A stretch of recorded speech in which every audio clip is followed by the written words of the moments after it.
Hey everybody, Nick here at Tack Drivers. And today, since it's the month of July, I thought I'd do an American classic.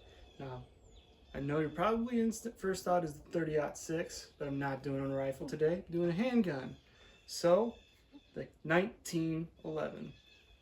This particular one is a Kimber with a 5-inch barrel. It's got the True Glow front sight on it, and I gotta say, I love this one. It's fun to shoot, and I do all right with it. This particular model is the Custom 2 7+1 45, of course. And unfortunately, today I did forget all of the mags for it. They're all at home, and I don't feel like going back from the range to get them, so I'm going to be loading one at a time. But don't worry, I'm going to edit out all of the reloading. So we will see what this thing's capable of. And we're going to start out with 5 yards. It's 6 yards, not 5. So let's see what this thing can do. One other thing with this, I am going to do just 5 shots per target because going through and loading those one at a time is not going to be super fun for me. I can't just continue through. So I'm not going to be able to say much about getting back on target because there's going to be space in between shots. So it's not going to be super accurate review today, but maybe I'll try to do another video sometime when I've got the mags for it, and I'll just put a link for it from this one. But let's get to shooting one at a time, and we'll see what we can do. All right, one loaded. And again, this is 6 yards. Well, that's a good sign. Unfortunately, we can't just go through and see what the next one would do after that.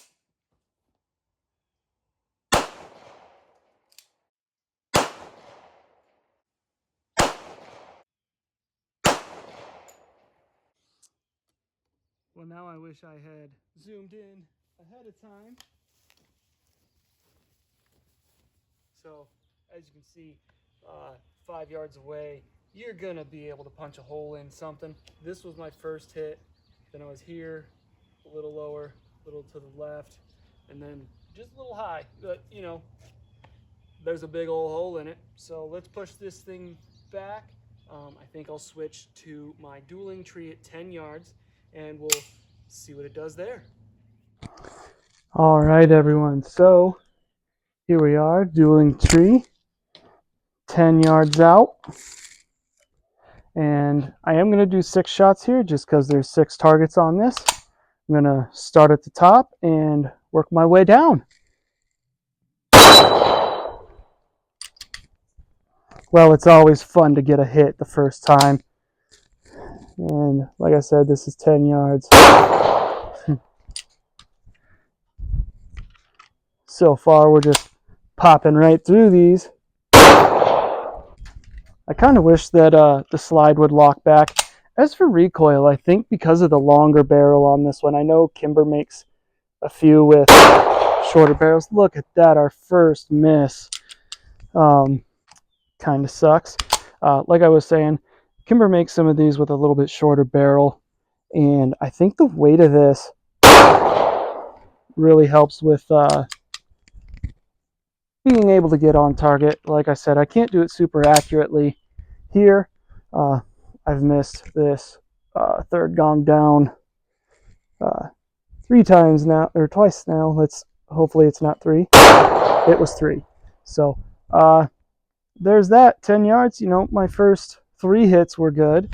So far, this thing's great. I think even at 10 yards, you know, I did decent. I hit 3 out of 6.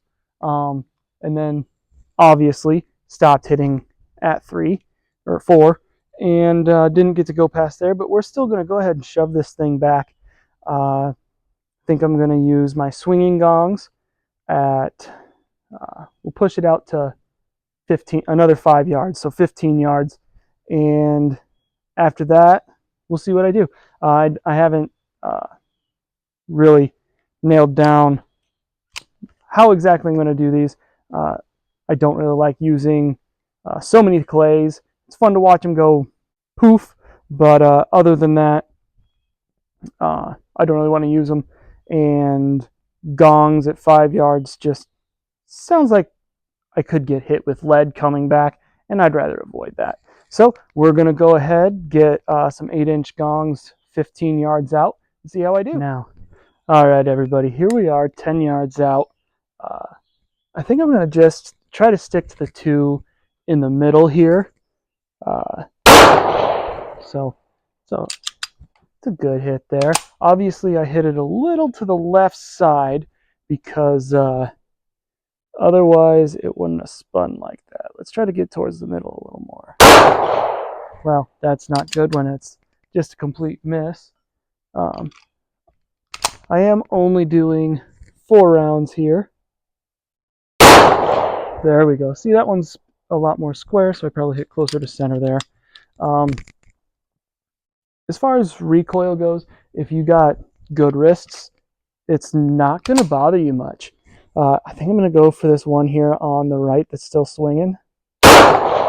Nope. All right, well, 2 out of 4. You know what? We need a tiebreaker, so I'm going to drop a 5th one in there, and we'll see what I do here. The sight lines up nice. It's square. And there we go. There's our tiebreaker. So 3 out of 5. It's not bad for me.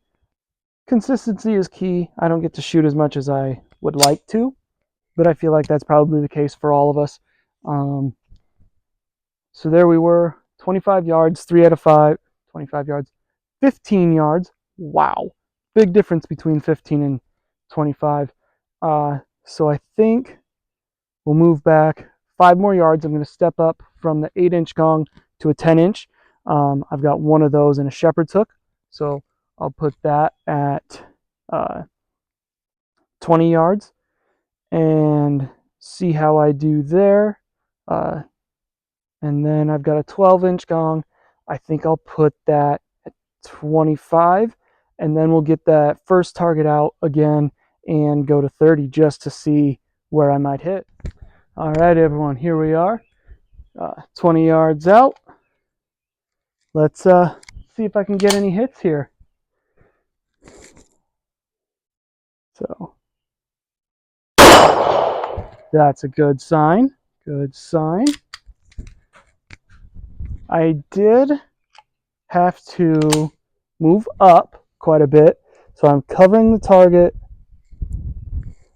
in place of lining it up. That one was a miss.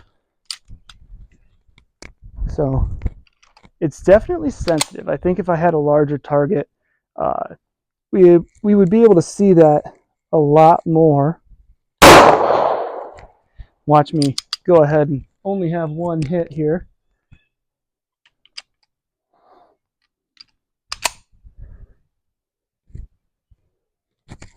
Okay. Nope. All right. Well, last one. At least I got to hit once, right? Yeah, at least I got to hit once. Well, still, technically, I believe they're not made for that. You know, after so far, you've got quite a bit of bullet drop. And also, again, not a marksman. All right, guys, we got that target out there about 30 yards. I'm going to do 5 shots, and we will see how I do. I'm not expecting to hit a ton, kind of like before. I'm going to cover the target versus actually aiming just because of that bullet drop. So let's see what I can do. All right, guys, we got that target out there about 30 yards. I'm going to do 5 shots, and we will see how I do. I'm not expecting to hit a ton, kind of like before. I'm going to cover the target versus actually aiming just because of that bullet drop. So let's see what I can do.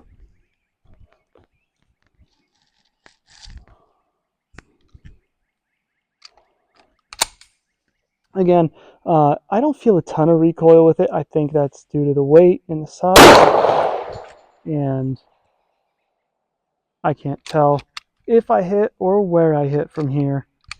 So I actually did this once already and didn't pick up any audio, so I might throw in what I did the first time in there, unless I do better this time. So not seeing any holes, but I see it shaking, so I obviously would have gotten close. I saw wood fly that time, so that's a good sign. I don't see any holes in the orange, so I can tell you now I did better the first time. So we're gonna go like that. I think I see something in the orange from here.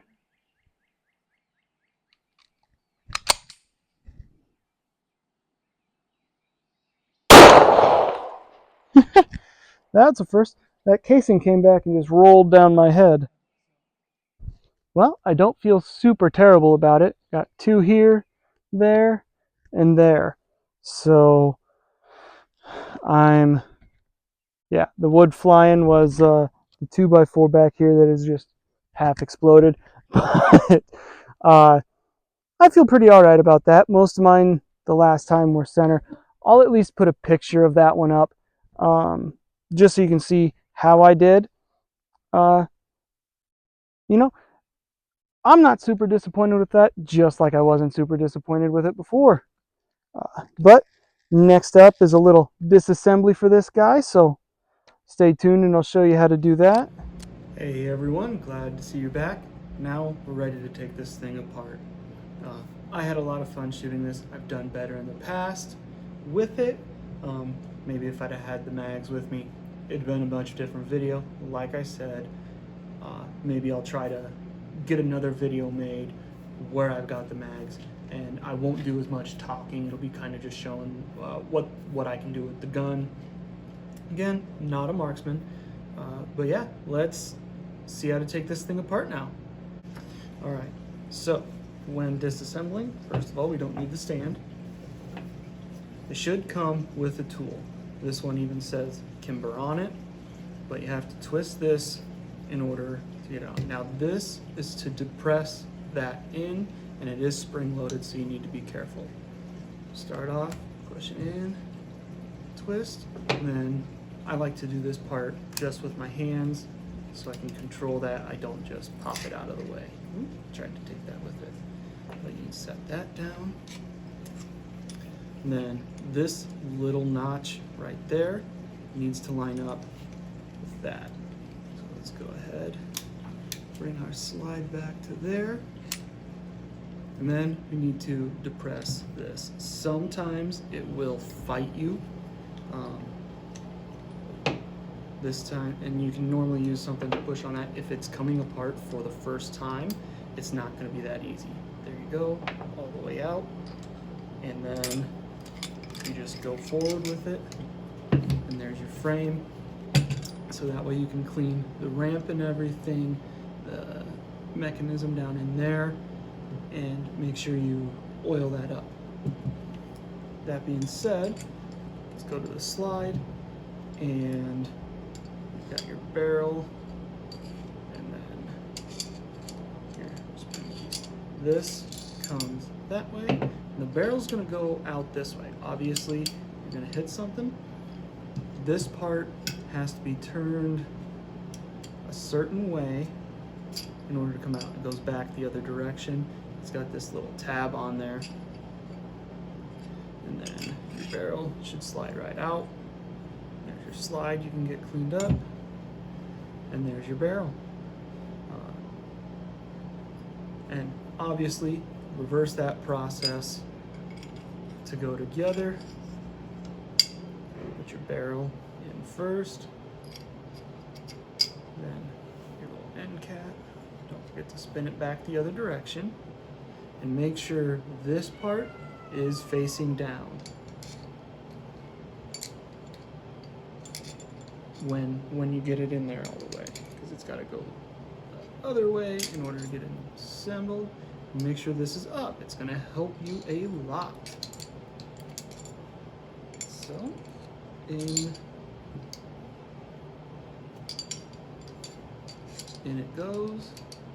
Flip that around, get it rested in place. And this swings back and forth. You need to make sure it's down in order to line this up through there. That's how it goes in. So it's got grooves on the frame and on the slide, just like any other semi-auto firearm. And again, slide it in so that your notch lines in up with right about there. Make sure your spring piece is in the right spot. And you might have to wiggle it back and forth a little bit to try and get that to line up, but you can go ahead and get that in there if it cooperates. Which one is not? It's because it went too far forward. And sometimes you'll have to get that in there and then bring it up this way. Like I said before, get that little notch just lined up with that.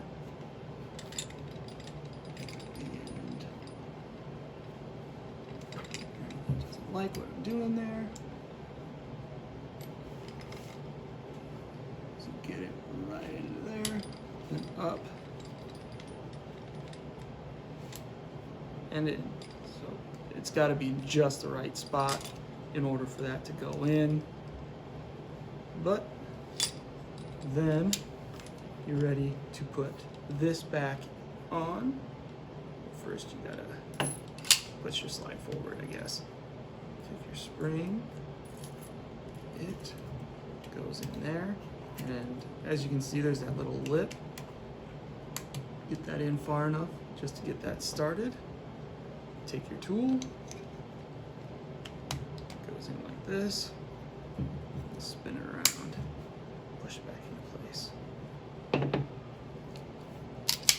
have a couple test slides. Obviously make sure it's empty, it should be. And there you go. It does have a nice grip safety and a thumb safety. When the hammer is not back, it will not go up all the way. Once it is back, you can do that, and you can't move that with that up. So all the way down, there we go. So, and there you guys have it. That's how you disassemble the 1911. They should all be about the same, and like I said, they should all come with their own tool in order to disassemble. That being said, if you enjoyed this, check out my other videos. Give it a like, subscribe, and if you like the shirt that I'm wearing, you can check it out on my Etsy. I'll provide a link in the description for that. I got other items on there. You can go ahead and check them out, and we'll see you next time.